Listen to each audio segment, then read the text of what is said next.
ओम शांति। आज 7 फरवरी 2025। बाबा के आज के महावाक्य सुनते हैं।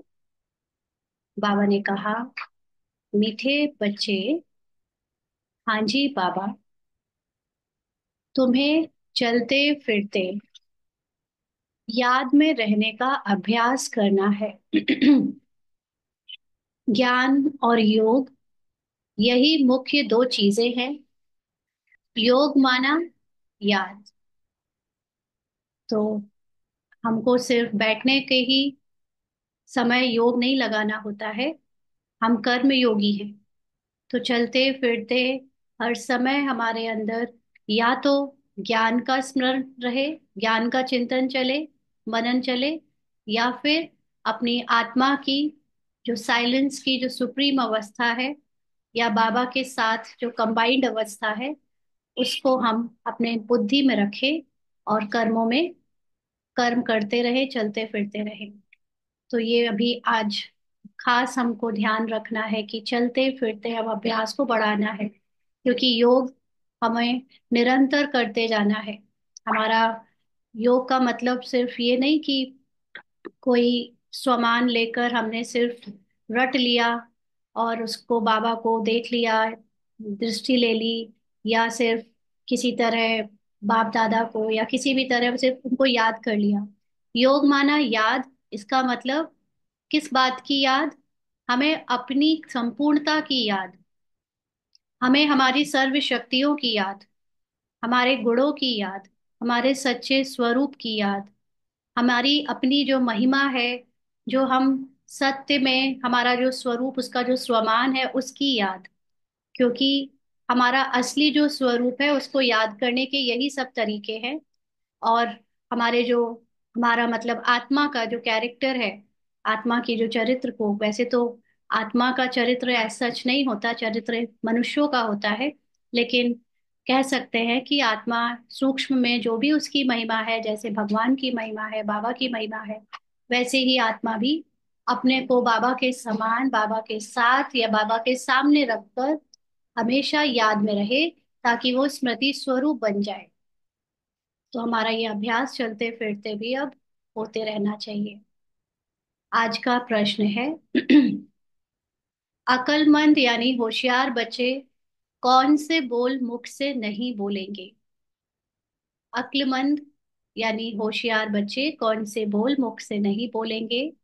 बाबा ने उत्तर दिया कि हमें योग सिखलाओ। यह बोल अक्लमंद बच्चे नहीं बोलेंगे। बाप को याद करना सीखना होता है क्या? यह पाठशाला है पढ़ने पढ़ाने के लिए, ऐसे नहीं याद करने के लिए कोई खास बैठना है। तुम्हें कर्म करते बाप को याद करने का अभ्यास करना है। तो जैसे छोटे से बच्चे होते हैं ना, तो छोटे से बच्चे को ये नहीं सिखाया जाता कि तुम अपने को जानो, अपने को मानो, अपने को याद करो, फिर अपने पिता को याद करो, या अपने पिता के जैसे खुद को याद करो। ये नहीं सिखाया जाता। तो अक्लमंद बच्चे कभी ये नहीं बोलेंगे कि आप हमें बताओ, आप हमें सिखाओ, आप कैसे हो, आप कौन हो, आपको कैसे याद करें, या हम अपने को कैसे जाने, अपने को कैसे याद करें। ये अक्लमंद बच्चों की भाषा नहीं हो सकती। क्योंकि योग माना याद, याद माना क्या? अपने सत्य स्वरूप को याद करना, बाबा के साथ कंबाइंड स्वरूप को याद करना। तो ये सीखना नहीं होता, ये तो सिर्फ अपने को जान लिया। क्योंकि ये पाठशाला है, पाठशाला में हमारा परिचय मिल रहा है, हमें बाप का परिचय मिल रहा है। तो वो परिचय जान लेने के बाद फिर अपने आप ही वो चीज, वो स्मृति हमारे अंदर बैठती जाती है। सबकॉन्शियस माइंड में पढ़ाई चली गई, तो एक बार उसका स्वरूप बन गए, तो फिर अलग से उसको बैठकर उसके बारे में मनन चिंतन करने की, या किसी से कहने की कि आप हमें याद कराओ, सिखाओ, इसकी जरूरत नहीं पड़ती। क्योंकि वो तो हम खुद ही उसका स्वरूप बनने लगते हैं। तो इसलिए कर्म करते बाप को याद करने का अभ्यास करना है। सिर्फ ऐसे नहीं कि सिर्फ याद करने के लिए बैठना ही है, बैठने का टाइम नहीं है। तो चलते फिरते याद में रहने का अब हमें अभ्यासी हो जाना चाहिए। ओम शांति।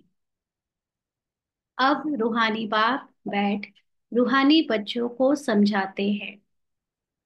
बच्चे जानते हैं रूहानी बाप इस रथ द्वारा हमको समझा रहे हैं। अब जबकि बच्चे हैं तो बाप को व किसी बहन व भाई को कहना कि मुझे बाबा को याद करना सिखलाओ, यह रॉन्ग हो जाता है। क्योंकि जब नए नए आते हैं ना तो हम लोग यहाँ पर मेडिटेशन सीखने आते हैं और देखते हैं कि कोर्स करा दिया, अब मुरली भी सुन रहे हैं। लेकिन अभी मेडिटेशन क्या है, मेडिटेशन कैसे करते हैं, है ना? उसको जो शब्द है वो मेडिटेशन या योग शब्द दे देने से वो बड़ा टेक्निकल हो गया है। हमारे पास हमको जो बाबा ने यथार्थ तरीका सिखाया है। हम क्यों मेडिटेशन करते हैं? मेडिटेशन करने का इतना फैशन और प्रचलन क्यों हुआ है?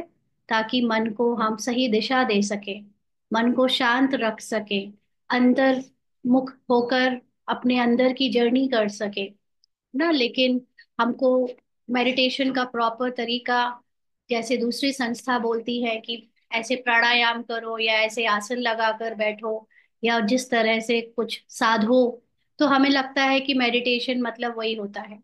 लेकिन राजयोग, जिसमें मेडिटेशन शब्द हमको भी यूज करना पड़ा क्योंकि यही सब जानते हैं आजकल, तो लेकिन उसका सही अर्थ है कि अपने सत्य को जानकर उस सत्य को अपने जीवन में उतारो, उस सत्य को हर समय जियो। तो अब बच्चे यहाँ पर बाबा के बन गए, हम सभी भाई बहन। तो कोई एक दूसरे से अब ये कहे कि आप मुझे बताओ कैसे अपने को आत्मा समझे, कैसे हम अपने को आत्मा समझकर काम कराएं या बाबा को कैसे याद करें। तो बाबा कहते हैं ये तो रॉन्ग हो जाता है, क्योंकि आपको नॉलेज मिल गई, आपको समझ मिल गई। अब आप उस समझ के अनुसार जो उसका चिंतन आपका चलेगा, याद अपने आप मनन होगा, वो ही बाबा की याद है ना। तो बाबा को याद करना सिखलाओ, ये तो अजीब सी बात है। तुम कोई छोटी बच्चियां तो हो ना, नहीं हो ना? यह तो जानते हो मुख्य है रूह। रूह मतलब आत्मा, वह तो है अविनाशी। तो आत्मा की पढ़ाई कर रहे हैं, तो आत्मा की पढ़ाई को रिवीजन करना ही याद करना हो जाता है। तो शरीर है विनाशी, बड़ा तो रूह हुआ ना। हम्म। शरीर भले दिखने में ऐसे फिजिकल आंखों से बड़ा लगता है, लेकिन जो आत्मा दिखती नहीं, वो आत्मा ही तो इस शरीर की क्रिएटर है। उस आत्मा के अंदर ही तो 84 जन्मों का पार्ट है। तो बड़ा कौन हुआ? रूह यानी आत्मा बड़ी हुई। अज्ञान काल में यह ज्ञान किसी को नहीं रहता है कि हम आत्मा हैं। शरीर द्वारा बोलते हैं, देह अभिमान में आकर ही बोलते हैं मैं यह करता हूँ। अंडरलाइन, एक तो देह अभिमान में आकर बोलते थे हम लोग पहले, जब तक खुद को आत्मा नहीं जानते थे कि मैं ये करता हूँ। अभी तुम देही अभिमानी बने हो। तो ये अभी भी देही अभिमानी बने हो का मतलब 100% अभी भी ऐसे नहीं बन गए हम कि अपने को आत्मा समझकर हम शरीर को काम करा रहे हैं। अभी हम जब ये भी कहते हैं कि मैं आत्मा शरीर से काम करा रही हूँ, तो भी उसमें थोड़ा सा अभी ज्ञान की पुष्टिकरण नहीं है, पूरा तरह से ज्ञान समझा नहीं है ना। तो बाबा कहते हैं अभी तुम देही अभिमानी बने हो, माना आत्मा को जानकर, आत्मा के ज्ञान को यूज करके शरीर से कर्म कराते हो, ऐसा बने हो, ऐसा ज्ञानी बने हो। जानते हो आत्मा कहती है मैं इस शरीर द्वारा बोलती हूँ, कर्म करती हूँ। आत्मा मेल है। आज बाबा यहाँ पर आत्मा को मेल कह रहा है। वैसे तो आत्मा ना मेल है ना फीमेल है, लेकिन बाबा अलग अलग कॉन्टेक्स्ट में बच्चों को समझाने के लिए, जो कभी अपनी ही बात का कंट्रास्ट बोलता है, उसको गहराई से समझना है कि बाबा उस समय उस चीज को किस कॉन्टेक्स्ट में बोल रहा होगा। एक तरह से हम जब बोलते हैं आत्मा हूँ और आत्मा के द्वारा ये कर्म कर रही हूँ, तो उसमें स्त्री की भावना आती है क्योंकि बोलती हूँ, करती हूँ, चलती हूँ। और दूसरी तरफ से पुरुष यानी आत्मा को कहते हैं वो मेल है, वो पुरुष है। अब पुरुष का हिंदी मीनिंग क्या होता है? मेल। तो वो फिर नाम से आत्मा जैसे एक स्त्री पुरुष के भान में आकर वो पुरुष लग रहा है, और कर्म करते हम करती हूँ, चलती हूँ, बोलती हूँ बोल रहे हैं, तो कंट्रास्ट हो गया।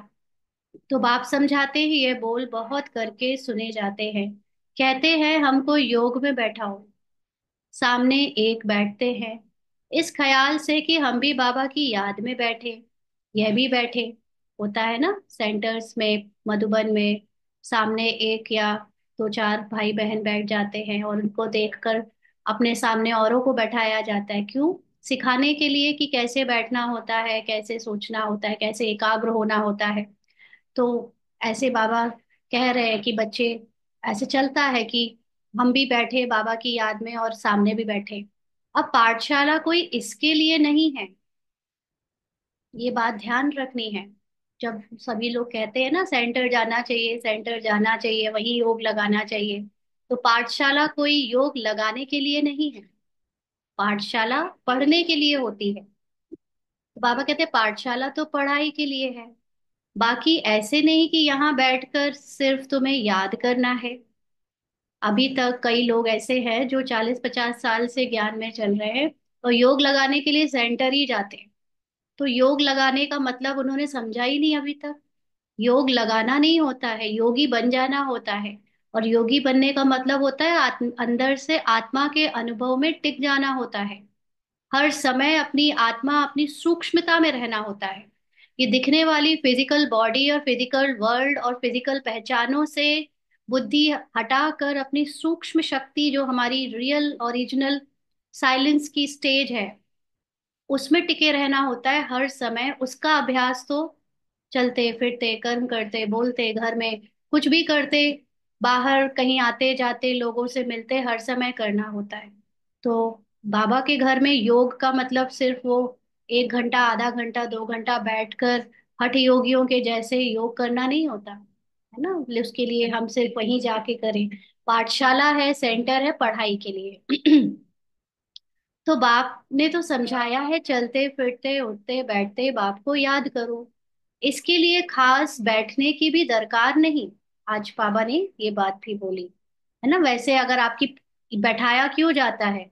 जब तक हमारे अंदर ज्ञान की समझ नहीं आई है, जब तक एकाग्रता नहीं बनी है, जब तक हमने अपने इन कर्मेंद्रियों को साधना नहीं सीखा है, तब तक के लिए बैठकर प्रैक्टिस करते हैं। कई साल, कई काफी समय जब ऐसा सीख लेते हैं, उसके बाद चलते फिरते उठते बैठते ही हमारा योग होने लगता है ना। तो उसके लिए खास बैठने की भी दरकार नहीं। लेकिन अब इसका कई लोग मतलब ऐसे ना समझ लें कि आज से बैठना ही बंद, क्योंकि बैठकर योग करने में जो एकाग्रता बनती है वो अभी भी कईयों की चलते फिरते नहीं बन पाती है। तो थोड़ी देर बैठकर करना भी जरूरी है, जब तक हम पूरी तरह से चलते फिरते सूक्ष्म में ना चले जाए, है ना। अभी हम लोग स्थूलता में बहुत है, स्थूलता में चलते फिरते देह के भान में रहते, इसलिए बैठकर थोड़ा सा अशरीरी होकर होने का अभ्यास कर भी ले करना करते रहना चाहिए तब तक। लेकिन बाबा ने तो उनके लिए कहा जिनकी अपनी अच्छी स्थिति हो गई है अंदर से, जिनका ज्ञान पराकाष्ठा में है, जिनके अंदर सूक्ष्मता की गहरी समझ हो चुकी है। तो बाबा कहते हैं उसके लिए खास बैठने की भी दरकार नहीं। जैसे कोई कहते हैं राम राम कहो, क्या बगैर राम राम कहे याद नहीं कर सकते हैं? याद तो चलते फिरते कर सकते हैं। तुमको तो कर्म करते बाप को याद करना है। आशिक माशुक कोई खास बैठकर एक दो को याद नहीं करते हैं। काम काज धंधा आदि सब करना है। सब कुछ करते अपने आशुक, अपने माशुक को याद करते रहो। तो शुरू में तो योग बैठकर जब करते थे तो हम लोगों ने ऐसे अनुभव किए हैं ना कि सारे काम जल्दी जल्दी निपटाते थे, या कोई घर आ जाए, या कोई हमें उस समय योग के समय कुछ काम पे जाना पड़ जाए या नहीं बैठ पाते थे, तो अंदर बेचैनी हो जाती थी, समय निकल गया, हमारा नुमा शाम का टाइम निकल गया, है ना। तो हम अंदर से बहुत बेचैन हो जाते थे। बट धीरे धीरे ज्ञान की समझ जब होती जाती है, तो वही योग बहुत नेचुरल और बहुत सहज हो जाता है। फिर आपको कोई पर्टिकुलर समय की चिंता नहीं करनी पड़ती, कोई पर्टिकुलर स्थान में बैठने की चिंता नहीं करनी पड़ती। फिर आप नेचुरली चलते फिरते योगी हो जाते हो। और एक्चुअली हमारा लक्ष्य यही है। देवी देवता चलते फिरते अपनी आत्मा में मतलब अपने को आत्मा ही समझते थे, वो कोई शरीर नहीं समझते थे। तो अभी हमारी भी स्टेज वैसी ही बन जानी चाहिए, चलते फिरते योग में, यानी अपनी आत्मा के सत्य में स्थित रहने की, ज्ञान की, ज्ञान द्वारा ही सब कर्म में आने की। तो बाबा कहते हैं ऐसे नहीं उनको याद करने के लिए खास कहीं जाकर बैठना है। है ना, सोचते हैं चलो पहाड़ में चले जाएंगे तो बैठेंगे, चलो कहीं मधुबन जाएंगे तो ही भट्टी करेंगे, सेंटर जाएंगे तो ही भट्टी करेंगे। नहीं, ये तो हर समय हर जगह जहां हो वहीं, जो भी काम कर रहे हो, मिलजुल रहे हो, सब में अपने को आत्मा समझ करते रहो। तो हम बहुत सहजता से अपने सत्य स्वरूप में टिके रहेंगे। तुम बच्चे गीत व कविताएं आदि सुनाते हो तो बाबा कह देते हैं कि ये भक्ति मार्ग के हैं। आज देखो बाबा बहुत क्लियरली चीजें बोलता जा रहा है ना। अभी आज बाबा ने ये भी बोल दिया कि बाबा के घर में जो गीत आदि चलते हैं, जो भी बातें एक्सप्रेस बाहर की जाती हैं, जिनमें शोर होता है, जिनमें हम बाह्यमुखता में आते हैं, चाहे वो गीत कविताएं हैं, चाहे वो बाहर से कोई भी भक्ति वाली चीज जो भक्ति में होता है, अगर वो हम भी कर रहे हैं, मतलब वो अभी भी हमारे अंदर भक्ति मार्ग का संस्कार चल रहा है। कहते भी हैं शांति देवा, सो तो परमात्मा को ही याद करते हैं, ना कि श्री कृष्ण को। ड्रामा अनुसार आत्मा अशांत हो पड़ी है तो बाप को पुकारती है, क्योंकि शांति सुख ज्ञान का सागर वह है। ज्ञान और योग मुख्य दो चीजें हैं। योग माना याद, याद माना रिमेम्बरेंस, अपने आप को रिमाइंड कराना, अपने सत्य को, बाबा के सत्य को याद करना। उन्हों का हठ योग बिल्कुल ही अलग है। तुम्हारा है राजयोग, बाप को सिर्फ याद करना है। बाप मतलब उस हाईएस्ट कॉन्शियसनेस को, जो सबसे ऊंची कॉन्शियसनेस है, उसको याद करना है। बाप द्वारा तुम बाप को जानने से सृष्टि के आदि मध्य अंत को जान गए। अंडरलाइन, एक ज्ञान है जो कहीं नहीं है, कोई नहीं बता सका। बड़े बड़े लोगों ने कॉन्शियसनेस तक पहुंच गए, आत्मा तक पहुंच गए, परमात्मा लाइट है यहाँ तक पहुंच गए। लेकिन एक चीज जो कोई नहीं जानता है वो है 5,000 साल का ये नाटक, ये ड्रामा जो रिपीट होता है, ये नहीं जानता कोई।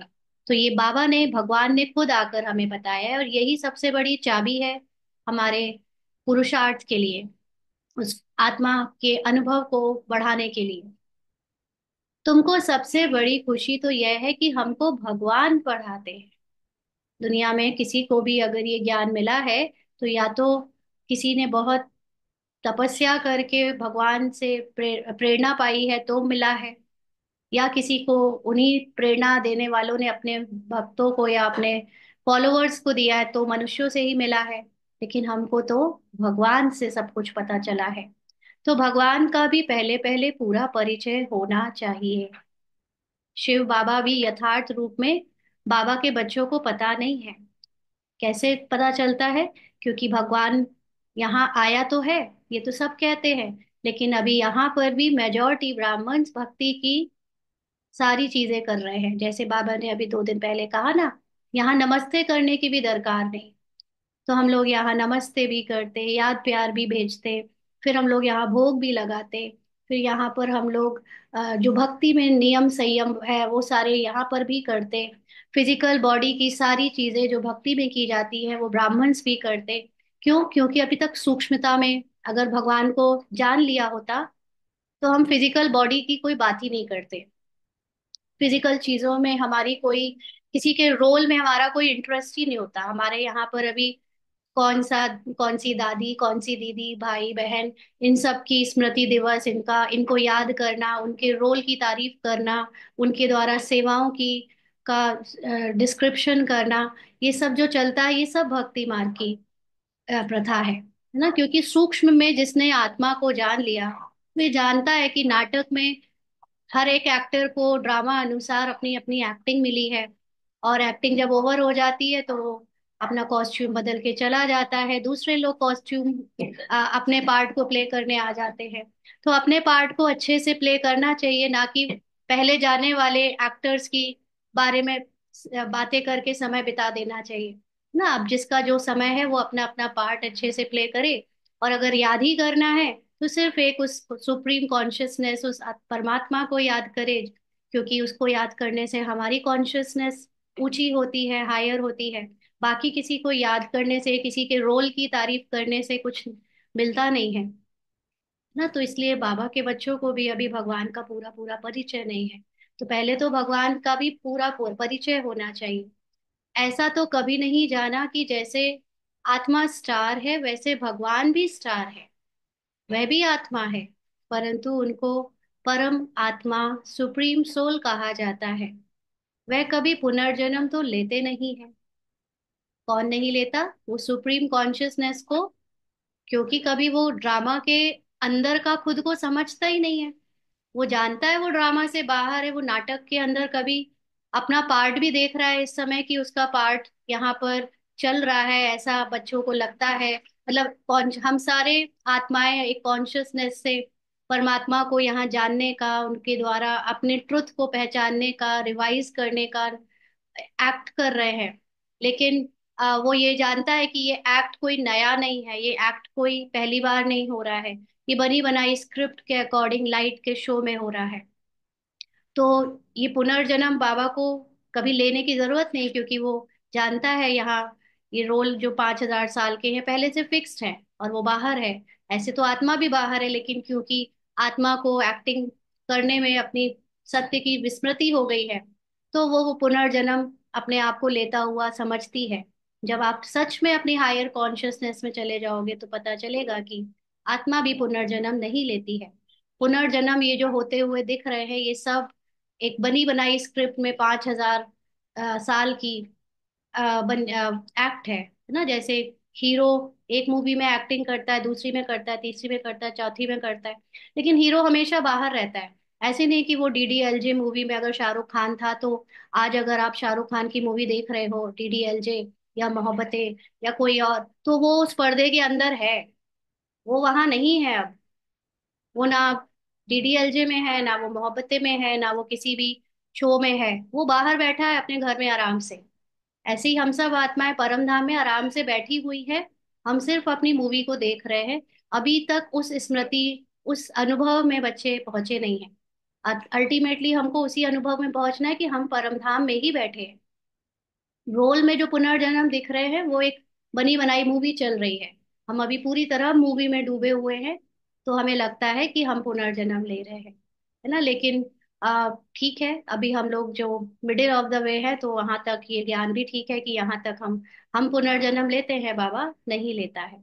तो बाबा कहते हैं ऐसे नहीं कि वह जन्म मरण में आते हैं। हाँ, क्योंकि आत्मा जन्म मरण में आएगी ही नहीं। आत्मा का सूक्ष्म में ना कोई जन्म हो सकता है ना मर सकती है, आत्मा तो एनर्जी है। ऐसी परमात्मा भी ना जन्म में आता है ना मरण में आता है, क्योंकि वो सूक्ष्म एनर्जी है। शरीर आता है, जन्मता है, मरता है, वो भी बने बनाए स्क्रिप्ट में जो दिख रहा है वैसे।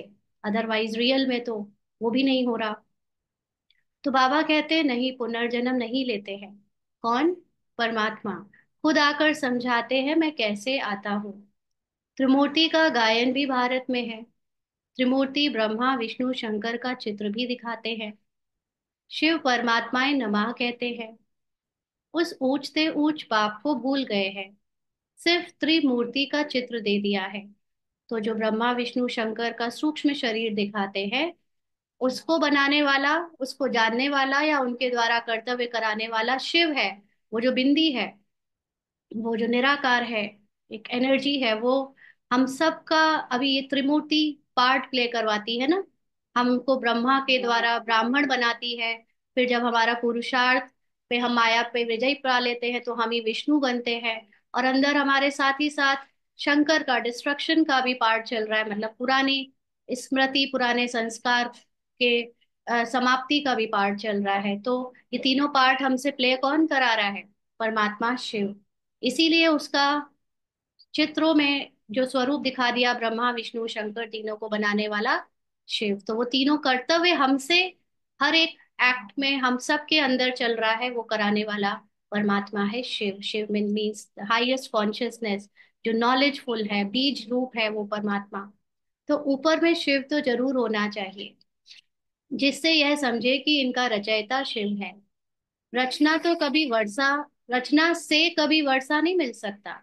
ये नॉलेज मनुष्य मनुष्य को नहीं दे सकते, क्योंकि मनुष्यों के अंदर तो खुद ही लिमिटेड माइंड है, लिमिटेड कॉन्शियसनेस है। तुम जानते हो ब्रह्मा से कुछ भी वर्षा नहीं मिलता। विष्णु को तो हीरे जवाहरों का ताज है ना। विष्णु को दिखाया है, उनकी जो पूरी स्वरूप है, हीरे जवाहरों का ताज और चार भुजाएं, तो वो भी शाकाहारी, ऐसा कोई मनुष्य होता ही नहीं। और ब्रह्मा भी दिखाया है तो शाकाहारी मनुष्य दिखाए हैं, तो वो भी वर्षा दे नहीं सकते, यानी आत्मा की सुप्रीम एनर्जी की नॉलेज नहीं दे सकते। उसके लिए उस एनर्जी, उस कॉन्शियसनेस को ही आना पड़ता है। तो शिव बाबा द्वारा फिर पेनी से पाउंड बने हैं। माना जो अपने आप को जानते ही नहीं थे बिल्कुल, वर्थ नॉट अ पेनी, है ना, कौड़ी तुल्य थे, अब वो पाउंड बने हैं, कीमती बने हैं। शिव का चित्र ना होने से सारा खंडन हो जाता है। ब्रह्मा विष्णु शंकर के ऊपर शिव नहीं दिखाया तो पूरा चित्र का मीनिंगलेस हो जाता है। ऊंच थे ऊंच है परमपिता परमात्मा, उनकी यह रचना है। अभी तुम बच्चों को बाप से स्वर्ग का वर्षा मिलता है, 21 जन्मों के लिए। भले वहां फिर भी समझते हैं लौकिक बाप से वर्षा मिला है। वहां यह पता नहीं कि यह बेहद के बाप से पाई हुई प्रारब्ध है। कहाँ पर? सतयुग में जो भी हमारा पार्ट बजेगा, इतना धन संपदा सब कुछ होगी, कुछ हमें उसकी वंडर नहीं लगेगा, हमें कुछ नया नहीं लगेगा, उस पर ध्यान जाने वाली बात ही नहीं होगी। और ना ही कुछ ऐसे आत्मा समझ कर जी रहे होंगे तो ये कैसे मिला, कब मिला, क्या किया था हमने, ये सारे कोई थॉट्स ही नहीं चलेंगे वहां पर। जैसे ज्ञान में आने के पहले हमारे थॉट्स नहीं चलते थे कि हमें ये जीवन क्यों मिला, ये घर क्यों मिला, है ना, किसी किसी के चलते थे, लेकिन ऐसे जनरली लोगों के नहीं चलते। तो ऐसी सतयुग में कोई थॉट्स नहीं चलेंगे कि उनको ये सतयुग क्यों मिला, ये इतनी धन संपदा, इतने सुंदर शरीर क्यों मिले। ये तो अभी हमको ज्ञान मिला है तो हम इसके बारे में बात कर रहे हैं। तो बाबा कहते यह तुमको अभी पता है, अभी की कमाई वहां 21 जन्म चलती है।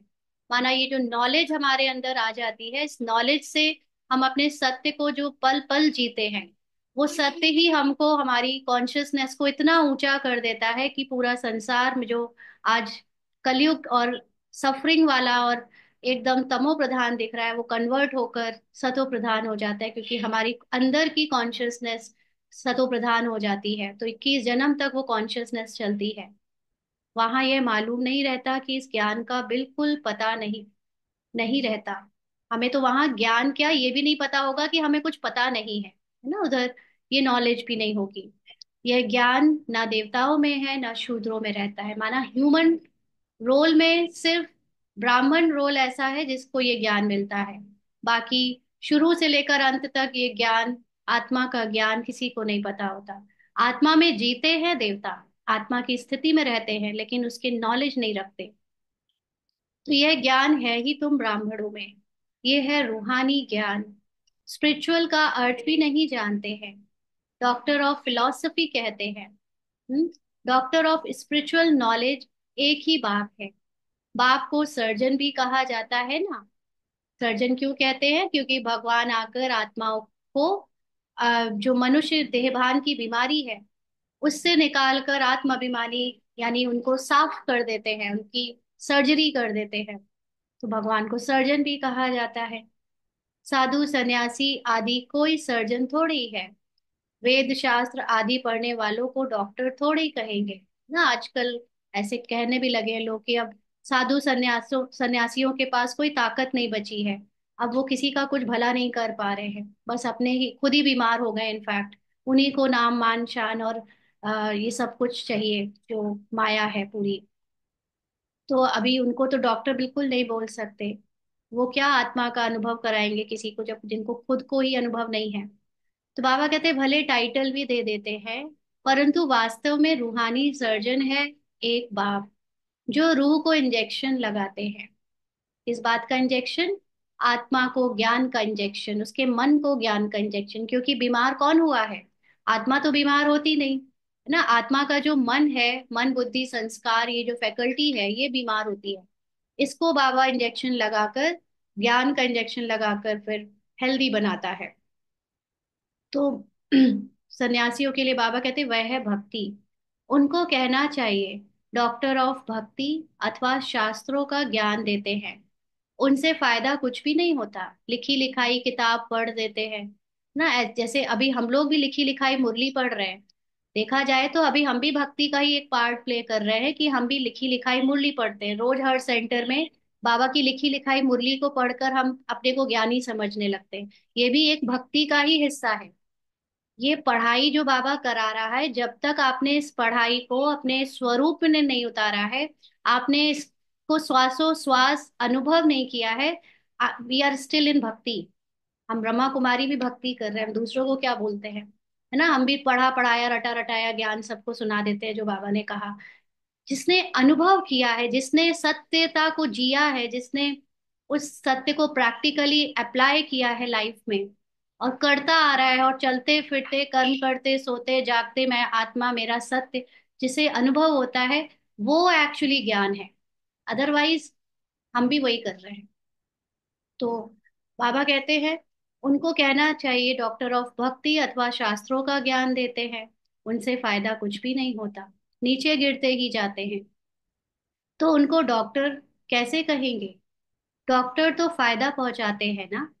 तो अगर मुरली भी हम पढ़ते हैं तो हमें भी ऐसा लगना चाहिए कि मुझे आत्मा का इलाज हो रहा है, मेरे मन का इलाज हो रहा है, मैं ऊंची होती जा रही हूँ। वैसे तो बाबा कहता है कि बाबा के बच्चे हमेशा चढ़ती कला में ही होते हैं। मुरली रोज पढ़ते हैं तो कुछ ना कुछ तो जा ही रहा होता है। लेकिन कई बच्चों में ऐसे हो जाते हैं, क्या है वही तो मुरली है, वही तो बातें हैं, क्या है कुछ नया नहीं है। तो वो ना तो ज्ञान का मनन चिंतन करते, ना उनको ज्ञान में कुछ नए पॉइंट मिलते हैं। जबकि बाबा की ज्ञान में इतनी इतनी अमृत जैसी शक्ति भरी है। अगर आप सच में एक सीरियस स्टूडेंट हो, एक वाकई में आप आपके अंदर सत्यता की खोज है, भूख है, तो आपको इस बाबा के महावाक्यों में ही सारी जान मिल जाती है। लेकिन बहुत सारे बच्चों को ऐसे ही लगता है कि वही वही तो है ना, क्योंकि वो दुनिया में उनको रंग दिखता है, दुनिया की बातों में उनको नया नया नयापन लगता है, बाबा की मुरली में वही वही वही लगता है। तो बाबा कहते हैं ये बाप तो है अविनाशी ज्ञान सर्जन, योग बल से तुम एवर हेल्दी बनते हो। तो जब तक अपनी आत्मा का अनुभव, अपने आत्मा के सत्य को जानकर उसे बार बार आपने बल के रूप में यूज नहीं किया है, तब तक आपको उसकी शक्ति महसूस नहीं होगी। क्योंकि ये यूज करने की चीज है ना। आप कितना भी रोज बड़े बड़े प्रोटीन के डब्बे खाकर खत्म कर दो, खूब डाइट अच्छी रखो आप, काजू किशमिश खाते रहो, दूध पीते रहो, घी खाते रहो, शरीर को ऐसे एक्सरसाइज करके तगड़ा बना दो, लेकिन अगर आप उस शक्ति को यूज नहीं करते हो, उसको कहीं पे लगाते नहीं हो, निकालते नहीं हो, तो आपके अंदर उसका कोई पावर आपको खुद को भी महसूस नहीं होगा। बस मन खुश करने के लिए हो जाएगा कि हम बहुत अच्छे ताकत वाली चीजें खाते पीते हैं। लेकिन आपके अंदर जब कोई प्रॉब्लम, कोई समस्या, कोई परिस्थिति जब आए, तो अगर आप उसमें अपनी वो शक्ति को यूज नहीं कर पा रहे हो, चाहे वो तन की शक्ति है चाहे मन की शक्ति है, तो नो यूज। इसीलिए वो बहुत सारे जो वो होते हैं ना, रेसलर्स जो होते हैं, उनमें से कहते हैं बस उनके शरीर की ही वो शक्ति है, जब कभी जरूरत पड़ती है तो वो किसी काम नहीं आ पाते। उनको बोलो कि चले जाए सेना में भर्ती होकर लड़ाए, किसी से टेररिस्ट से लड़ाए, या आम रूप में सोसाइटी की सेवा करें किसी को बचाने में, वो सब कुछ नहीं। बस उतना ही है वो आधा एक घंटे का वो जो उनका स्टेज में एक दूसरे को मारने और गिराने का पार्ट होता है, बस उतना करके खुश बने रहते हैं कि हम बहुत तगड़े हैं ना। तो ऐसे ही यहाँ पर भी हम अपने आप को ये बता बता के खुश होते रहते हैं कि हम योगी हैं, हम बीके हैं, हम ब्राह्मण हैं।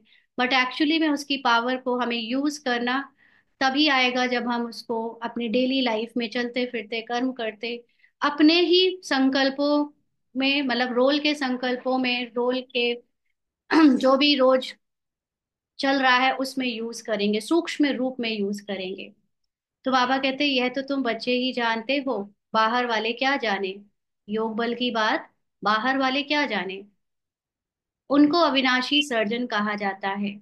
आत्माओं में जो विकार की खाद पड़ी है उसे निकालना, पतित को पावन बनाकर सद्गति देना, यह बाप में शक्ति है। अभी 1 मिनट के लिए अशरीरी होकर बाबा को याद करेंगे।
आगे बाबा कहते हैं ऑलमाइटी पतित पावन एक फादर है।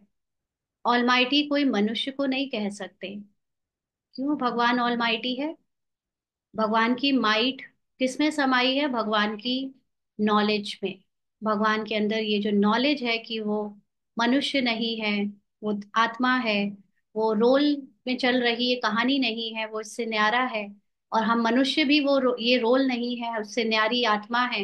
ये जो ज्ञान की जो बाबा के अंदर पावर है, उस ज्ञान से ही वो सर्वशक्तिवान बन जाता है ना, इसलिए वो ऑलमाइटी है। तो ऑलमाइटी कोई मनुष्य को नहीं कह सकते हैं। तो बाप कौन सी शक्ति दिखाते हैं? सर्व को अपनी शक्ति से सद्गति दे देते हैं। तो बाबा के पास जो ज्ञान की शक्ति है, उससे ही सब आत्माओं की सद्गति हो जाती है, माना दुखों से मुक्ति हो जाती है, सुख में आ जाते हैं। उनको कहेंगे डॉक्टर ऑफ स्पिरिचुअल नॉलेज।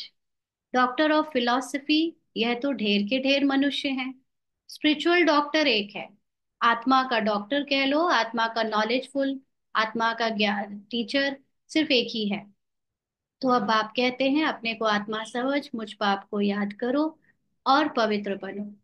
मैं आया ही हूँ पवित्र दुनिया स्थापन करने। पवित्र बनने का मतलब डिटैच्ड बनो। पूरी तरह से ड्रामा के खेल से अपने को डिटैच होकर पार्ट में आओ, है ना। इसलिए ये जो सतयुग की देवी देवताओं की दुनिया होती है, वो डिटैच्ड होती है। वो लोग पार्ट प्ले करते हुए भी अपने पार्ट की खुशी में या गम में प्रभावित नहीं होते। एक तो गम होता ही नहीं, इसलिए गम नहीं होता क्योंकि वो प्रभाव मुक्त हैं, वो डिटैच्ड हैं।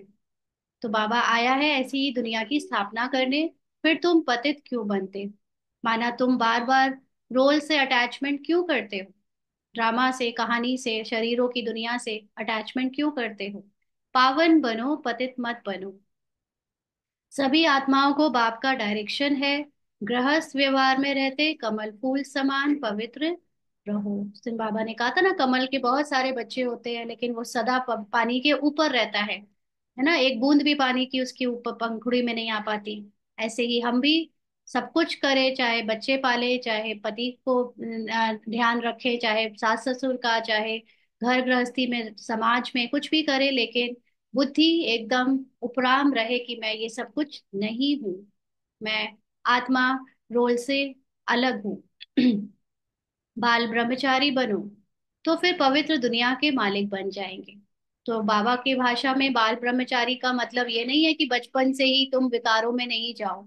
यहाँ पर बाल ब्रह्मचारी का मतलब है जब से ज्ञान में आए हो, तब से ब्रह्मचर्य का फॉलो करो, तब से पवित्रता का फॉलो करो। जब से बाबा ये ज्ञान अपने को आत्मा समझ लिया है, तब से मन बुद्धि कर्म से, संकल्पों से अपनी पहचान बनाना बंद कर दो। पूरी तरह से न्यारे हो जाओ शरीर से, तो पवित्र दुनिया के मालिक बन जाएंगे। इतने जन्म जो पाप किए हैं, अब मुझे याद करने से पाप भस्म हो जाएंगे। क्यों? क्योंकि कल जैसे कर्मों की गुहे गति समझी थी ना, हम कर्मों के कर्ता जब तक बनते हैं तो हमें उसका भोक्ता भी बनना पड़ता है।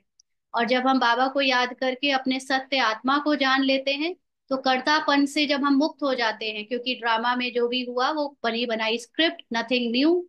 और कराने वाला ड्रामा, करने वाला एक्टर एक्टिंग कर रहा है, लेकिन एक्टर हमेशा अपनी एक्टिंग से मुक्त होता है। उसको एक्टिंग में किए गए कर्मों का कोई फल नहीं मिलता। एक्टर के एक्टिंग में जो उसने किया उसको एक्टिंग में ही फल मिल जाएगा, लेकिन उससे बाहर जब आ जाता है, एक्टिंग ओवर हो जाती है, तो उसको अपनी एक्टिंग का कोई लेना देना नहीं, है ना। तो ऐसे ही आत्मा अगर अपने को अपने सारे जन्म, सारी देह की पहचान और जो भी कर्म है उससे अपने को उपराम कर ले, अकर्ता अभोक्ता असोचता की स्थिति में आ जाए, तो उसके देह के सभी कर्म भस्म हो जाते हैं, उसका फल उसके ऊपर पड़ना बंद हो जाता है, जिसको कहते हैं पाप भस्म हो गए। तो मूल वतन में पवित्र आत्माएं ही रहती हैं। मूल वतन माना हमारी मूल स्थिति, वहां पर तो रहती ही आत्मा एकदम डिटैच्ड है। पतित कोई जा नहीं सकते। यहाँ पर भी जब हम योग लगाते हैं, तो जब तक हमारा अटैचमेंट है सब बातों से, दुनिया के संसार में, इस शरीर से, हमारी बुद्धि मूल वतन में टिक नहीं पाती। तो जब अभी बुद्धि नहीं टिक पाती, तो फिर आत्मा फिर पूरी तरह से मूल वतन में कैसे रहेगी, जो एकदम यहाँ पे मैं, मेरा, मेरे बच्चे, मेरा घर, मेरा परिवार, मेरा पति समझकर बैठी है, वो तो और भी नहीं जा सकती मूल वतन। तो बुद्धि में यह तो याद रखना ही है। बाबा हमको पढ़ाते हैं। स्टूडेंट ऐसे कहेंगे क्या कि हमको टीचर की याद सिखलाओ? कैसे? जैसे यहाँ तक कि जब बच्चे बहुत छोटे होते हैं तो हम लोग या टीचर पढ़ाते भी हैं कि याद करो टेबल, है ना, 2 की, 3 की, 4 की, छोटा बड़ा। लेकिन थोड़ी दिनों के बाद, यानी 2-3 सालों के बाद, फिर टीचर उसको खुद ही कह देता है अपना वर्क याद करके आना। अब उसको स्पून फीडिंग करके एक एक पोयम, एक एक चीज याद थोड़ी ना कराता है टीचर कि बैठो चलो मैं याद कराऊंगा। फिर बच्चे को खुद याद करना पड़ता है। तो ऐसे ही शुरू में ये नॉलेज लेने में हमको बाबा से एक एक चीज, या टीचर जो निमित्त बनते हैं उनके द्वारा सहयोग लेते हैं। लेकिन जब पुराने हो जाएं तो हमें याद करना फिर सीखना नहीं है, अब तो याद करना नेचुरल हो जाना चाहिए। याद सिखलाने की क्या दरकार है? यहाँ यानी संदली पर कोई ना बैठे तो भी हर्जा नहीं, है ना। यहाँ पर तो सेंटर्स पर कहते नहीं संदली खाली ना रहे। ये क्या है? ये भी भक्ति मार्ग है। भक्ति मार्ग में जैसे कहते हैं ना कि वो भगवान का जो पटा होता है, भगवान का जो जिस चीज में उनको रखते हैं, वो कभी खाली नहीं रहना चाहिए। उसमें कुछ ना कुछ रख दो। अगर भगवान की मूर्ति हटाई है तो कुछ भी उसमें उसकी जगह पर रखो, है ना। जैसे तराजू को जब तौलते हैं तो कभी कहते हैं तराजू खाली नहीं रहना चाहिए, उसके एक पाल पलड़े में कुछ रखा रहना। ये सब क्या है? ये अंधविश्वास, ये भक्ति मार्ग की। ऐसे ही बाबा के बच्चों में भी ये इस तरह की जो पुरानी जीवन की जो बातें सीखी हुई है परंपरा से, वो परंपरा यहाँ पर भी अननोइंगली या सबकॉन्शियस माइंड में डर के मारे उसको हम फॉलो करते ही हैं। तो बाबा कहते हैं संदली को छूना भी नहीं। हाँ, इस संदली में कोई और टीचर के सिवा बैठ भी नहीं सकता। यहाँ तक कि इतना भी सेंटर पे भेदभाव रखते हैं, है ना। तो ये सब समझ लो आपकी किस तरह से अभी देह भान और भक्ति की ही प्रोसेस चलती है। तो बाबा कहते हैं अपने बाप को याद करना है। तुम सारा दिन धंधे धोरी आदि में रहते हो तो भूल जाते हो। क्या भूल जाते हो? कि तुम आत्मा हो। ये रोल नहीं हो। रोल प्ले करने में इतना डूब जाते हो कि अपने सत्य को भूल जाते हो, बाबा को भूल जाते हो। इसलिए यहाँ बिठाया जाता है। इसीलिए कहते हैं कि सारे काम छोड़कर 15-20 मिनट, आधा घंटा, 1 घंटा सेंटर में बैठोगे तो याद आ जाएगा। तो यह 10-15 मिनट भी याद करें, ये सोचकर बुलाया जाता है। तुम बच्चों को तो काम काज करते याद में रहने की आदत डालनी है। जैसे बताया था ना, आगे चलकर कुछ नहीं रहेगा, ना ये पढ़ाई, ना आपकी अपनी अवस्था ही काम आएगी। आप ना उस वक्त ये किसी से पूछ सकोगे कि क्या करे क्या नहीं करे। सब अपने आप में इतना बिजी हो जाएंगे अपने खुद के पुरुषार्थ या अपनी अवस्था या अपने परीक्षाओं को देने में, कि ये सब चीजें जो अभी इतने सुकून से बैठकर हम लोग पढ़ रहे हैं ये सब नहीं रहेगा। इसलिए ना अपने आप को खुद याद में रहने की आदत डलवाओ, है ना। आधा कल्प बाद माशूक मिलता है। अब कहते हैं मुझे याद करो तो तुम्हारी आत्मा से खाद निकल जाएगी और तुम विश्व के मालिक बन जाएंगे। विश्व के मालिक का मतलब है तुम्हारे अंदर विश्व का कोई भी प्रभाव नहीं पड़ेगा। तुम आज आत्मा जब सूक्ष्म में स्थित हो जाओगी तो ये फिजिकल तत्व तुम्हारा कुछ बिगाड़ नहीं सकेंगे, तो तुम उसके मालिक बन जाओगी, तुम उनसे उनको जीत लोगी। तब ये तुम्हारी सेवा करेंगे। तो क्यों नहीं याद करना चाहिए? स्त्री का जब हथियाला बांधते हैं तो उनको कहते हैं पति तुम्हारा गुरु ईश्वर सब कुछ है। परंतु वह तो फिर भी मित्र, संबंधी, गुरु आदि बहुतों को याद करती है। वह तो देहधारी की याद हो गई। यह तो पतियों का पति है, उनको याद करना है। कोई कहते हैं हमको निष्ठा में बैठाओ, परंतु इससे क्या होगा? 10 मिनट यहाँ बैठते हैं तो भी ऐसे मत समझो कि कोई एक रस होकर ही बैठते हैं। भक्ति मार्ग में किसी की पूजा करने बैठते हैं तो बुद्धि बहुत भटकती रहती है। नौधा भक्ति करने वालों को यही तात लगी रहती है कि हमको साक्षात्कार हो, ना। बाबा के बच्चों को भी रहता है। क्यों? क्योंकि वो भक्ति के संस्कार चल रहे हैं कि हमको आत्मा दिख जाए, हमको बाबा दिख जाए, हमको परमधाम दिख जाए, हमको कुछ दिख जाए, हमको देवी देवता ही स्वरूप अपना दिख जाए, कुछ तो दिख जाए। तो ये अभी यहाँ पर भी उसका कुछ ना कुछ चलता है। तो भक्ति वाले तो साक्षात्कार में ही खुश हो जाते हैं। मुझे आदि देवी का साक्षात्कार हुआ, मुझे महादेव का साक्षात्कार हुआ, पता नहीं क्या क्या। तो बाबा कहते हैं वह आश लगाकर बैठे रहते हैं, एक की लगन में लवलीन हो जाते हैं और बस माता मुझे दिखा दो नहीं तो मैं अपना गला काट लूंगा, मैं अपनी नस काट लूंगा, मैं प्राण त्याग दूंगा। तो वो माता एक निष्ठा का मतलब होता है अपने को एक बिल्कुल, जैसे हम लोग योग में बिना हिले बैठ जाते हैं ना, ध्यान में चले जाना। कोई कोई बाबा के घर में भी सिखाते हैं ऐसे, क्लासेस में अच्छे खासे वरिष्ठ भाई बहन भी सिखाते हैं, शरीर हिलना नहीं चाहिए, आंखें झपकना नहीं चाहिए। हाँ, इस तरह का ये भी हठ योग है। तो बहुत सारा हमको इतना विवेक होना चाहिए कि हम किसका सीखें किसका नहीं सीखें, क्योंकि शरीर क्यों नहीं हिलना चाहिए भाई? शरीर से क्या लेना देना? शरीर में मच्छर मक्खी बैठ भी रही है, शरीर में कोई दर्द झुंझुनी हो रही है, तो शरीर भले ही हिलता रहे, बुद्धि नहीं हिलनी चाहिए। और वो भी बुद्धि आपके हाथों में नहीं है, हिलेगी कि नहीं हिलेगी। बुद्धि हिल भी रही है परम धाम से या अपनी आत्मा के ज्ञान से या अपने सत्य से, तो फिर से उसको वापस ले आओ। यही तो प्रैक्टिस करने के लिए हम अभी तक यहाँ पर पार्ट में हैं। अगर हमारा बिना हिले ही बुद्धि परम धाम में स्थित हो गई हो परमानेंट, तो फिर हमारा ये शरीर रहेगा ही नहीं, हमारा ये पार्ट भी पढ़ने पढ़ाने का ओवर हो जाएगा। अभी हिलती है तब तो हम करते हैं ना। इसलिए ये सब चीजों में नहीं जाना कि शरीर हिलता नहीं है योग में, एक अवस्था में बैठ गए तो बैठे, अकड़ जाएगी हड्डियां सब, शरीर खराब हो जाएगा अगर ऐसा हठ योग करेंगे तो। तो इसलिए चलते फिरते कर्म करते या बैठे भी हो तो पोजीशन बदलने में कोई कुछ नहीं है। नहीं, ऐसी ये सब बातों में नहीं जाना। बाबा कहते हैं एक की लगन में लवलीन हो जाते हैं तब साक्षात्कार होता है। किनको? भक्ति वालों को। तो वो इतना खुश हो जाते हैं, मुझे इन देवी ने साक्षात्कार कराया, मतलब मैं स्पेशल हूँ। फिर वो सबको सुनाते रहते हैं, है ना। तो ये तो साक्षात्कार बाबा ने पहले ही बोला है कि सब अपने बुद्धि की रचना है, जिसमें ज्यादा हमारी लगन होती है तो वो दिख जाता है, और वो भी ड्रामानुसार। उनको कहा जाता है नौंधा भक्त। वह भक्ति ऐसी है जैसे आशिक माशूक, खाते पीते बुद्धि में याद रहती है, उनमें विकार की बात नहीं होती, शरीर पर प्यार हो जाता है, एक दो को देखने के बगैर रह नहीं सकते। अब तुम बच्चों को बाप ने समझाया है, मुझे याद करने से तुम्हारे विकर्म विनाश होंगे। कैसे तुमने 84 जन्म लिए हैं।